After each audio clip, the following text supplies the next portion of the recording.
जब भी भारत में अमीर लोगों की बात होती है तो मुकेश अंबानी के अलावा जिस शख्स का नाम सामने आता है वो है अडानी ग्रुप के फाउंडर गौतम अडानी का। आज अडानी ग्रुप के चर्चे हर जगह सुनाई दे रहे हैं। ये वो शख्स है जिनके पास एक समय पढ़ाई के लिए पैसे नहीं हुआ करते थे। पैसों की कमी के कारण इन्होंने अपनी पढ़ाई छोड़ दी। 16 साल की उम्र में ही घर की जिम्मेदारियां संभालने लगे और पैसे कमाने के लिए मुंबई चले आए। 20 साल की उम्र में ये सेल्फ मेड बिलियनियर बन चुके थे। एक वक्त था जब इनकी जेब में 5 रुपए भी नहीं हुआ करते थे और आज ये देश के सबसे धनी व्यक्ति हैं। हैरानी की बात तो यह है कि अमीरी के मामले में इन्होंने मुकेश अंबानी को भी पछाड़ दिया है। जी हाँ, आज कुबेर मुकेश अंबानी भी इनके पीछे हैं। लेकिन सोचने वाली बात तो यह है कि अमीरी के मामले में अडानी ने अंबानी को कैसे पीछे छोड़ दिया। आखिर गौतम अडानी ने इतने पैसे कमाए तो कमाए कैसे? आज के समय में गौतम अडानी के बिजनेस स्किल के चर्चे हर जगह सुनाई देते हैं। उनकी बिजनेस स्ट्रैटेजी कई लोग फॉलो करते हैं, चाहे पोर्ट की बात हो, बंदरगाहों की या फिर एडिबल ऑयल खाने के तेल की। अडानी ने हर बिजनेस में अपने पैर जमा रखे हैं। कैसे इन्होंने इतना बड़ा साम्राज्य खड़ा किया? चलिए आज हम आपको इनकी सक्सेस स्टोरी और इनकी स्ट्रैटेजीज के बारे में बताते हैं। आपका स्वागत है हमारे चैनल सुपरफास्ट शॉर्ट न्यूज पर।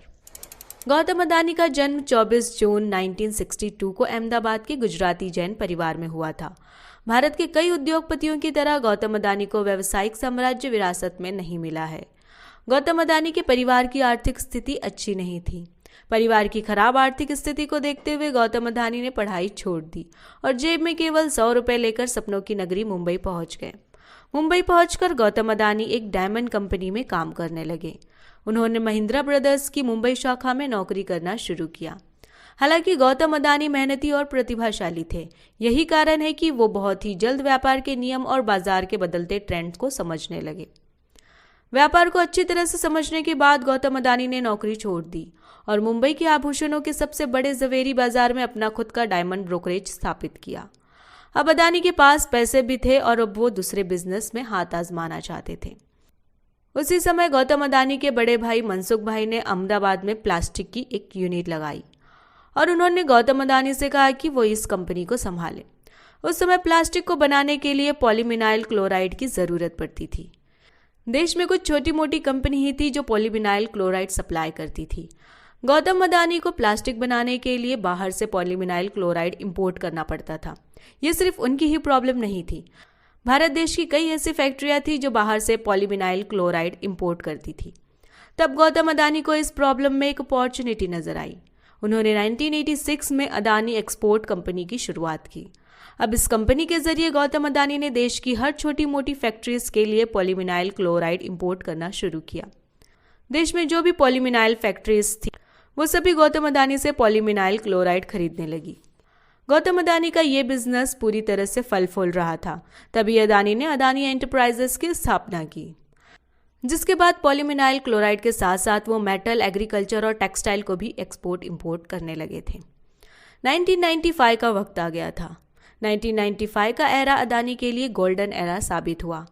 उस वक्त गुजरात गवर्नमेंट ने लिबरलाइजेशन लॉ पास किया था। गुजरात गवर्नमेंट पोर्ट डेवलपमेंट के लिए प्राइवेट कंपनियों को तलाश कर रही थी। ऐसे में जब ये खबर गौतम अडानी को पता चली तो वो इस अपॉर्चुनिटी को हाथ से जाने नहीं देना चाहते थे। उस वक्त गुजरात का सबसे बड़ा पोर्ट मुंद्रा पोर्ट था, जो पूरे 3000 एकड़ में फैला हुआ था। अडानी ने मौका देखते तुरंत पोर्ट को खरीद लिया।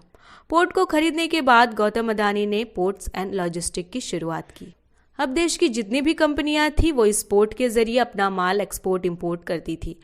धीरे धीरे अडानी ने इस पोर्ट के जरिए इंटरनेशनल बॉर्डर को भी क्रॉस कर लिया। 2017 में अडानी ने रिलायंस इंफ्रास्ट्रक्चर को 18,800 करोड़ में खरीद लिया। जी हाँ, रिलायंस इंफ्रास्ट्रक्चर को अडानी ने खरीद लिया। ये होती है स्ट्रैटेजी।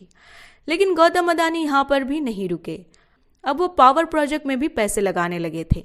1996 में उन्होंने डोमेस्टिक इलेक्ट्रिसिटी का जनरेशन शुरू किया। आज की बात करें तो अडानी पावर के जरिए देश के कई बड़े बड़े राज्यों को बिजली सप्लाई हो रही है। लेकिन इतने बड़े प्लांट को चलाने के लिए जबरदस्त कोयले की जरूरत पड़ती है। इसलिए 1999 में उन्होंने एक नया बिजनेस स्टार्ट किया। कंपनी के जरिए वो कोयले के एक्सपोर्ट इंपोर्ट का काम करने लगे। लेकिन अडानी पावर को जितने कोयले की जरूरत थी उतने कोयले से उनका काम नहीं चल पा रहा था। उन्होंने ऑस्ट्रेलिया के कारमाइकल कोल माइन को खरीद लिया। ये खबर वाकई में तहलका मचाने वाली थी। उन्होंने ऑस्ट्रेलिया के कोल माइन को तो खरीद लिया था, लेकिन भारत में इस कोयले को पहुंचाना इतना आसान नहीं था। इसलिए उन्होंने ऑस्ट्रेलिया के एबेट पॉइंट को भी खरीद लिया, जिसकी वजह से अब भारत में आसानी से कोयला पहुंचाया जा सकता था और अब उनके कोल का बिजनेस पूरी दुनिया में फैल चुका था। उनकी कंपनी अब पूरी दुनिया में कोल एक्सपोर्ट करने का काम कर रही थी। अदानी साहब ने अब अपना बिजनेस पूरी दुनिया में फैला दिया था, लेकिन एक्सपोर्ट और इंपोर्ट के लिए अभी भी उन्हें दूसरों के ट्रांसपोर्टेशन पर निर्भर रहना पड़ता था। इसलिए उन्होंने धीरे धीरे पूरी दुनिया में अपना ट्रांसपोर्टेशन नेटवर्क डेवलप किया। पूरी दुनिया में उन्होंने खुद के रोडवेज, एयरवेज और रेलवेज डेवलप करना शुरू किया। उसके बाद उन्होंने बड़े बड़े पानी के जहाज खरीदे ताकि उनके माल की डिलीवरी सही समय पर हो पाए। अदानी साहब का बिजनेस बहुत बढ़िया तरीके से ऊंचाई छू रहा था, लेकिन अदानी साहब यहाँ कहाँ रुकने वाले थे। उन्होंने सिंगापुर की कंपनी फॉर्च्यून के साथ मर्ज किया और एडिबल ऑयल यानी खाने का तेल और सारी ग्रोसरीज प्रोडक्ट को भी बनाना शुरू किया। अब 2020 का वक्त आ गया। इसी समय सभी कंपनी रिन्यूएबल एनर्जी की तरफ रुख कर रहे थे। तभी उसी समय अदानी ने ग्रीन एनर्जी लिमिटेड की शुरुआत की। इस कंपनी के जरिए उन्होंने विंड मिल, सोलार एनर्जी पर काम करना शुरू किया, जिसकी वजह से आज वो भारी मात्रा में पावर जनरेट करते हैं। उन्होंने और भी कंपनी की स्थापना की। आज वो stock market, diamond supply, green energy ऐसी कई कंपनियों के मालिक हैं। अपनी इन्हीं सभी कंपनियों के जरिए 2021 के आंकड़ों के मुताबिक गौतम अदानी की कंपनी $100 बिलियन की कंपनी बन चुकी है।